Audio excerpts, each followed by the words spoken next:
Hello and welcome back. Today I like to show you, and it is a device. It is from DriverGenius, and it is an RS-232 to USB converter. So, and not one but four. So instead of one serial port, old-fashioned 9 pins, you get 4 times RS-232 with only one USB cable. And yeah, why you need so many? Well, I do, because I have a lot of older test equipment, or just if I have my GPSDO, I have here a serial output, so I can look at the NMIA, but also this is a U-Blocks receiver. I can use the configuration software to add more standards, and I have another video about that. Or if you have an old oscilloscope, I have here from Tektronix an older one. The newers have USB, but the olders, they have of course the GPIB, but they also have the serial.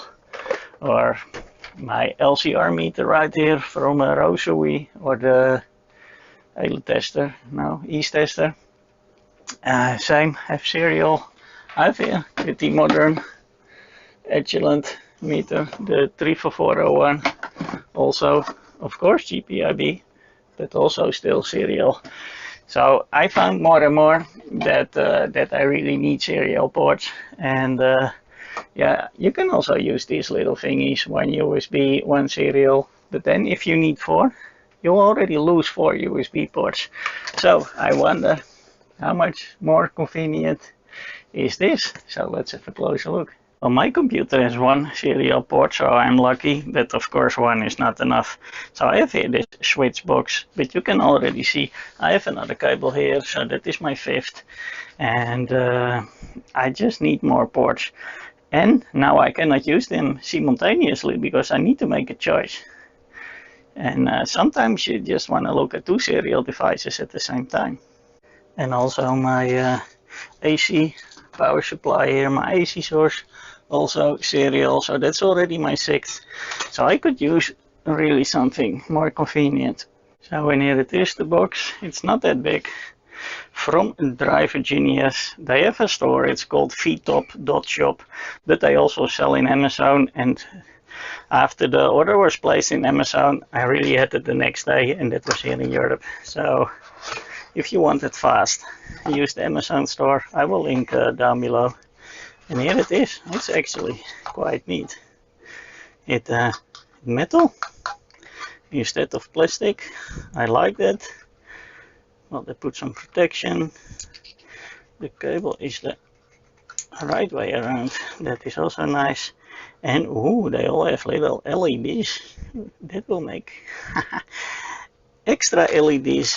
That makes your day. That is cool. The more flashing lights, the better. Comes with the cable. It is USB 1.1 and 2 compatible. And well, it doesn't come with the CD, because the people nowadays of course don't know how to load the CD, because you can't find that in your computer. And we just download from the website, and then we are also sure that we have the latest driver. That is the thing I would do anyway, even if I did receive a CD. Well, if I understand correctly, it is compatible with Mac and with Windows both. And on their website you can see they have a lot more USB devices, network, card readers, everything that has to do with USB. And mostly, if not all the devices are for Mac and Windows both. I think Windows 7 up, even up to 11. So it is ready for the latest. I really like its metal, it just feels good. So they say you can just plug it in your computer, and then hopefully it will detect it. And if not, then you download the latest driver from the website. I like to download the driver because then you know how it works. So I will go with the computer and we look together, and I put the screen recorder. But it is the Profilic chipset. So probably it will work immediately, but I will download it anyway, so we can go through the process. Okay, let's have a look at the website, because we like to get the driver. It is the vtop.shop, and here it is already. And they also have a single one, also with the LEDs. I like that as a nice detail. So we can have a look if they have a tab for the driver on the device itself. Ask a question, write a review. Yes, the driver download page is for the documents, but is it also for the driver? Yes, it is. Okay, perfect. So that is one way to get there, or we go to support and then downloads. Yeah, it's all pretty straightforward. We need a 4-port USB, but we end up on the same page. Perfect. And this is the installer for Windows 7 all the way up to 11. And for Mac OS, well, we have all the versions 10 and all the way up.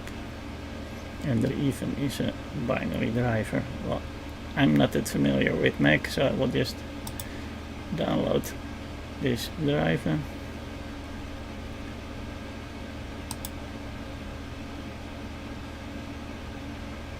Okay, that doesn't work like that. Probably a pop-up blocker. So can I do save link as?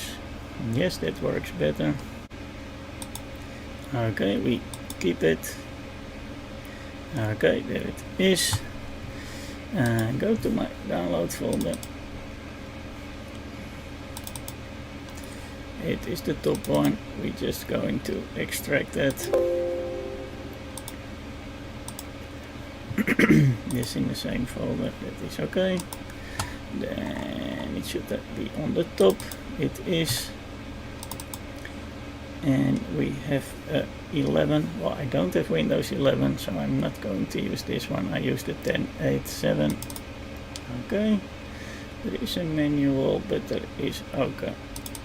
Also an installer. It thinks I already have this driver on the PC, but yeah, then it's not needed, because otherwise it would not say. So I'm not going to install it, so you will be notified automatically. So we get the device manager.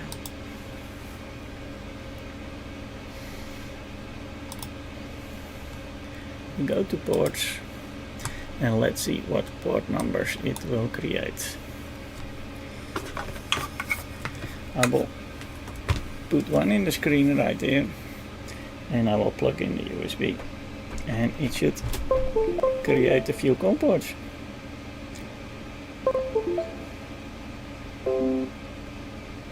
There it is. It is already done. It created port 16, 17, 18 and 19. Okay, not all the software will pick those high COM port numbers, but it is also because I already have a lot of USB devices. So I will show you later how to change those numbers. Look at that, all the lights are on. I like it. I think I do have a device that is able to pick a high COM port number. Yeah, so what I mean is I have here my LCR meter, and here, okay, it can do 16. Okay, let's get my LCR meter on COM 16. Then we can use it all simultaneously. I have here my GPS. It's now to COM 1, and it will receive a lot of data. This is my GPS. So I will stop that. I will put this then to 17, because 16 is now in use with the other. Let's use all the COM ports at the same time. We start with these two. Yeah, now I need to connect everything. And my cables are a bit short, but I think you can see. So if I now start to connect. Okay, I found what the problem was. They are just numbered from right to left instead of left to right. So my most right one was 16, then 17, 18 and 19. Okay, now I like to connect the third device, and that is my my PLL. I have that one here, and then I need COM 19. and that is not in the list. So how do we solve that? The highest this program can do is 10. So then I just go to the device manager, and then I can change this one into 10, because I know I am not using COM10 at the moment. I don't even know what device that was. So let's go into the driver. Somewhere here we need to be able to change that port number, probably in advanced, yes. So here I want to change it back to 10. Even though it says it's in use, I'm still going to do it. So I just say yes, yeah.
There in the back of my computer, but because of the flashing lights, I probably want to have it in a place where I can see that it is active, because yeah, I just like the ideas of these LEDs. That is really an extra, because you can also see, okay, data is coming, I can see it pulling. So yeah, I like that. So DriverGenius, thank you very much for letting me test this device. It's really practical, and I will use it immediately. And if you think, oh, this is a very interesting product, I will leave the links from their own store, the vtop.shop and the Amazon link. And yeah, as I mentioned before, it really arrived the next day. So that was super fast. The Amazon store does this work well. Thank you for watching, and hope to see you next time.